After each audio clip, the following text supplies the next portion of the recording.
Hey guys, welcome back to another video. Guys, എല്ലാ video എന്തുകൊണ്ടാണ് car നിന്ന് ചെയ്തതെന്ന് വെച്ചാൽ ആക്ച്വലി ഇത് പ്ലാൻഡ് അല്ല. ഇതിപ്പോൾ എടുക്കുന്നത് എന്താണെന്ന് വെച്ചാൽ നമ്മൾ കഴിഞ്ഞ വീഡിയോയിൽ പറഞ്ഞിട്ടുണ്ടായിരുന്നു, അടുത്ത വീഡിയോയിൽ നമ്മൾ പ്രോപ്പറൊരു ഇൻട്രോയും കാര്യങ്ങളൊക്കെ പറഞ്ഞ് നമ്മളൊരു ലോഗോയും കാര്യങ്ങളൊക്കെ സെറ്റ് ചെയ്യുമെന്ന്. ആക്ച്വലി ഞാനിപ്പോൾ അതിൻ്റെ പുറയിലാണ്. അന്ന് കഴിഞ്ഞ വീഡിയോയിൽ നിങ്ങൾ ഓർക്കുന്നുണ്ടാവും, വീഡിയോ കണ്ടവർക്കറിയാം. കഴിഞ്ഞ വീഡിയോയിൽ അച്ചുമോനാണ് നമുക്ക് ലോഗോ സെറ്റ് ചെയ്യാന്ന് പറഞ്ഞ് 3 ദിവസമായിട്ട് ഞാൻ ഇവൻ്റെ പുറയിൽ നടക്കുക ലോഗോയ്ക്ക് വേണ്ടിയിട്ട്. കാരണം എന്ന് പറഞ്ഞാൽ ഇവൻ കിച്ചുവണ്ണ ഇവിടെ ബിസി ആയിരുന്നു. കേൽ പ്രാങ്ക് പുള്ളിയിലൂടെ ഷൂട്ടിനും കാര്യങ്ങളൊക്കെ പോയേക്കായിരുന്നു. ഇന്ന് അവസാനം റോഡിൽ നിന്ന് കിട്ടിയല്ല, ഞാൻ വീട്ടിൽ നിന്ന് പോയി എടുത്തുകൊണ്ട് വന്നേ ചായ കുടിക്കാൻ വേണ്ടിയിട്ട്. അപ്പോൾ നമുക്ക് ഇവനോട് ലോഗോ ചോദിക്കാം.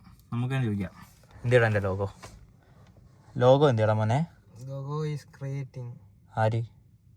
നീല് ക്രിയേറ്റ് ചെയ്യാ പറഞ്ഞേ? എവിടെ? എന്നിട്ട് ലോഗോ കാണിക്ക്. ജെമിനി ഉണ്ടെങ്കിൽ എന്തും തയ്യാറ്.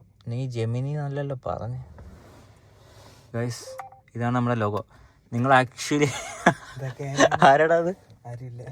ആക്ച്വലി നിങ്ങൾ ഈ വീഡിയോ കാണുന്ന സമയത്ത് ഈ ലോഗോ ഓൾറെഡി ചാനലിൽ ഇട്ടുണ്ടാവും. കാരണം നമ്മൾ ഫസ്റ്റ് വീഡിയോ എടുത്തതിന് ശേഷം വീഡിയോ ഇതുവരെ പോസ്റ്റ് ചെയ്തിട്ടില്ല, ഇനിയാണ് ചെയ്യാൻ പോകുന്നത്. അപ്പോൾ ഇതാണ് നമ്മുടെ രണ്ടാമത്തെ വീഡിയോ. ഉറക്കൊഴിഞ്ഞുള്ള ലോഗോ മേക്കിംഗ് ആയതുകൊണ്ട് പെട്ടെന്ന് ഉറക്കം വരുന്നു. കൊണ്ട് ഉണ്ടാക്കിയതാണ് അവൻ. ഭയങ്കര കഷ്ടപ്പെട്ടു തോന്നുന്നു ലോഗോ ഉണ്ടാക്കാൻ വേണ്ടിയിട്ട്. പിന്നെ നമ്മൾ 0 ബഡ്ജറ്റ് ആയതുകൊണ്ട് നമുക്കിപ്പോൾ ഒരു പൈസ കൊടുത്ത് ഹയർ ചെയ്തൊരു സംഭവം ഉണ്ടാക്കാനുള്ള സിറ്റുവേഷൻ അല്ലാത്തതുകൊണ്ട് നിങ്ങൾ വിചാരിക്കും അവനിപ്പം വീണ്ടും പുതിയ ലോഗോയ്ക്കുള്ള പരിപാടിയാണ്. ചുമ്മാ ആർക്കും മെസ്സേജ് കൊണ്ടിരിക്കുക. രാത്രി വീഡിയോ എടുക്കുന്നതിൻ്റെ കാര്യം എന്ന് പറഞ്ഞാൽ ആക്ച്വലി 2 ദിവസമായിട്ട് രാവിലെ ഇവനെ ഞാൻ ഷൂട്ടിന് വിളിക്കുന്നുണ്ട്. അപ്പോൾ ഇവൻ കിച്ചണിലൂടെ ബിസി ആയിരുന്നു. ഇന്ന് അവൻ ഫ്രീ ആയിരുന്നു, ഇന്ന് ഞാൻ ബിസി ആയിരുന്നു. അതാ സംഭവിച്ചത്. അപ്പോൾ ഇതാണ് ലോഗോ. ഈ വീഡിയോക്ക് എന്തെങ്കിലും കണ്ടന്റ് ഉണ്ടോയെന്ന് ചോദിച്ചാൽ എനിക്ക് അറിയത്തില്ല. പ്രത്യേകിച്ച് കണ്ടന്റും കാര്യങ്ങളൊന്നും ഇല്ല. പിന്നെ ചാനലിൽ എന്നും വീഡിയോ ഇടണം എന്നൊരു സംഭവം ഉണ്ടായതുകൊണ്ട് നമ്മൾ ഈ വീഡിയോ ക്രിയേറ്റ് ചെയ്തതാണ്. എൻ്റെ വീഡിയോ ഇത് 2ാമത്തെ വീഡിയോ അല്ല എഡിറ്റ് അല്ലാത്തിടാമെന്ന്. കഴിഞ്ഞ വീഡിയോ എഡിറ്റ് ചെയ്തിട്ടില്ല. ലോങ് ഷോട്ട് അല്ലേ? മിക്കവാറും നീ അത് ടൈപ്പ് ഇടുന്നതായിരിക്കും നല്ലതെന്ന് തോന്നുന്നു. വേറൊരു കാര്യം എന്ന് പറഞ്ഞാൽ നമ്മുടെ ചാനലിന് ഇപ്പോൾ ഒരു 45 സബ്സ്ക്രൈബേഴ്സ് ആയിട്ടുണ്ട്. ചാനല് വീഡിയോ ഒന്നും ഇട്ടിട്ടില്ല, സംഭവങ്ങളൊക്കെ വെച്ചിട്ട് 45 ഫോളോവേഴ്സ് ആയിട്ടുണ്ട്. അപ്പോൾ മറ്റേ വീഡിയോ പോസ്റ്റ് ചെയ്തതിന് ശേഷമായിരിക്കും ഈ വീഡിയോ ഇടുക. അതെ ബ്രോ പറയൂ. ആക്ച്വലി ഇവനെ എനിക്ക് വീഡിയോസൊക്കെ എഡിറ്റ് തരാമെന്ന് പറഞ്ഞു കേട്ടോ. എന്നിട്ട് എന്നെ കൊണ്ട് ഇതൊക്കെ ലോങ് വീഡിയോ എടുപ്പിച്ചിട്ട് നൈസിന് അവൻ സ്കിപ്പാവുന്ന പരിപാടി ഇപ്പോൾ നടന്നുകൊണ്ടിരിക്കുന്നത്. പക്ഷേ ഇനി അങ്ങനല്ല. ഇനി ഇത് കഴിഞ്ഞിട്ടോ ഇല്ല, ഇത് കഴിഞ്ഞിട്ട് വരുന്നതിൻ്റെ അടുത്ത വീഡിയോസ് തൊട്ട് നമ്മൾ പ്രോപ്പറായിട്ട് എഡിറ്റിങ്ങും കാര്യങ്ങളൊക്കെ ഉള്ള വീഡിയോസ് ഇടുള്ളൂ.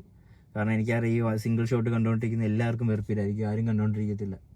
ഞാനിപ്പോൾ ഈ പറയുന്നത് വരെ ആരെങ്കിലും കണ്ടുകൊണ്ടിരിക്കുന്നെങ്കിൽ തന്നെ അത് എൻ്റെ ഭാഗ്യം എന്ന് വിചാരിച്ചാൽ മതി. ആക്ച്വലി ഈ വാക്ചാതുര്യം കൊണ്ട് ആളുകളെ പിടിച്ചിർത്തുന്നതാണ് ഏറ്റവും വലിയ ഒരു കഴിവെന്ന് പറയുന്ന കാര്യം. താങ്കൾക്ക് ആ കഴിവുണ്ട് എന്നാണ് ഇവൻ പറയുന്നത്. കഴിഞ്ഞോ? എന്താണ് കഴിഞ്ഞോ? ലൈറ്റ് ഒക്കെ ഉണ്ടായിട്ട് നമുക്ക് ലൈറ്റ് കേടായിരിക്കുന്നതിന്. അപ്പോൾ ഇനി വരുന്ന അടുത്ത വീഡിയോസ് എന്തായാലും കാറിനകത്തിരുന്നിട്ടുള്ള പരിപാടി ഒന്നുമില്ല. കഴിഞ്ഞ അരി മേടിക്കാനാണ് ആക്ച്വലി. പക്ഷെ നമുക്ക് ആ അരി വേണ്ട. ഇതാകുമ്പോ നല്ല ഓഡിയോ ക്വാളിറ്റി ആയിരിക്കും. ഒന്നുമില്ല, ചായ കുടിച്ചിട്ട് വണ്ടിയിൽ കയറി ഇരുന്നിട്ട് എടുക്കുന്ന വ്ളോഗ് അത്രയേ ഉള്ളൂ. ഒരുപാട് ലോങ് ആക്കുന്നില്ല. ഓക്കെ ഗൈസ്, നമുക്കിപ്പോൾ അടുത്ത വീഡിയോ ഇച്ചിരി അടിപൊളിയായിട്ട് കാണാം.